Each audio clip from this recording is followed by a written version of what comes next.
जब भी यह आदमी किसी होटल में ठहरता है तो सबसे पहले कमरे के दरवाजे के हैंडल पर एक गिलास टिका देता है और फर्श पर एक बर्तन का ढक्कन रख देता है। अगर कोई दरवाजा खोलने की कोशिश करे तो जरा सी आवाज से उसे तुरंत पता चल जाए, उसका फोन चाहे कितना भी महंगा क्यों ना हो। किसी से बात करने के बाद वह उसे तोड़कर पानी में फेंक देता है ताकि कोई उसकी लोकेशन ट्रैक न कर सके। सोते समय वह हर 20 मिनट का अलार्म लगाता है ताकि वह कभी इतनी गहरी नींद में न सो जाए कि कोई उस पर हमला कर सके। वह कोई आम इंसान नहीं है, वह दुनिया के सबसे खतरनाक कॉन्ट्रैक्ट किलर्स में से एक है। आज उसका मिशन एक अरबपति की हत्या करना था। योजना बेहद आसान थी, इमारत में छिपकर सही मौके का इंतजार करना और जैसे ही निशाना सामने आए गोली चला देना। लेकिन तभी एक महिला उसके सामने आ गई और उसका साफ निशाना रुक गया। कुछ देर बाद उसका टारगेट फिर सामने आया। यही सही मौका था। उसने देखा कि उसकी दिल की धड़कन 70 बीट प्रति मिनट थी। एक परफेक्ट शॉट के लिए यह थोड़ी ज्यादा थी, लेकिन अब इंतजार करने का समय नहीं था। उसने ट्रिगर दबा दिया। वह दूसरी गोली चलाने ही वाला था कि तभी सामने के पर्दे बंद हो गए। मिशन असफल हो चुका था। उसने तुरंत अपना सारा सामान समेटा। निकलने से पहले वह फर्श पर लेटकर खाली कारतूस उठा लेता है, क्योंकि वह कभी भी अपने पीछे कोई सबूत नहीं छोड़ता। वह अपनी इलेक्ट्रिक बाइक पर बैठता है और पुलिस के पहुंचने से पहले ही वहां से गायब हो जाता है। रास्ते में वह बंदूक की मैगजीन फेंक देता है, फिर अपना बैग भी छोड़ देता है। वह ऐसी गलियों और रास्तों से निकलता है जहां पुलिस की नजर उस तक नहीं पहुंच सकती। अपना हेलमेट भी वह नदी में फेंक देता है। इसके बाद वह एक सुविधा स्टोर के पास बने वॉशरूम में जाता है। वहां वह खुद को अच्छी तरह साफ करता है, अपनी दाढ़ी बना लेता है, कपड़े बदलता है और अपने ऊपर परफ्यूम छिड़कता है ताकि पुलिस के खोजी कुत्ते उसकी गंध न पकड़ सके। फिर वह टैक्सी लेकर एयरपोर्ट पहुंचता है। अंदर जाने से पहले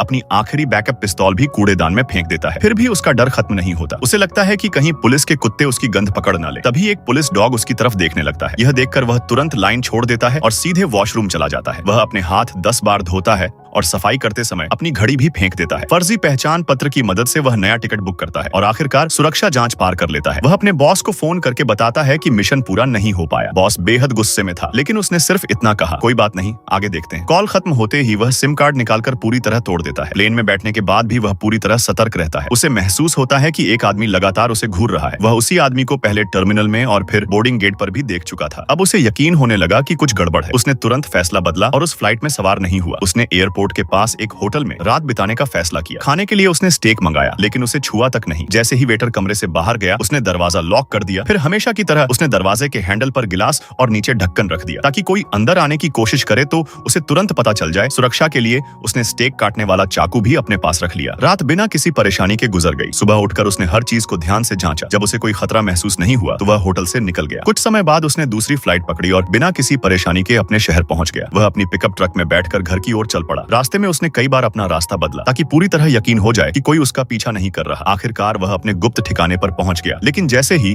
उसने फिंगरप्रिंट स्कैनर पर हाथ रखने के लिए हाथ बढ़ाया, उसकी नजर अचानक जमीन पर पड़ी। वहां कुछ छोटे छोटे निशान बने हुए थे। उन्हें देखते ही वह समझ गया कि उससे पहले कोई यहाँ आ चुका है। पार्ट 2 के लिए सब्सक्राइब करो।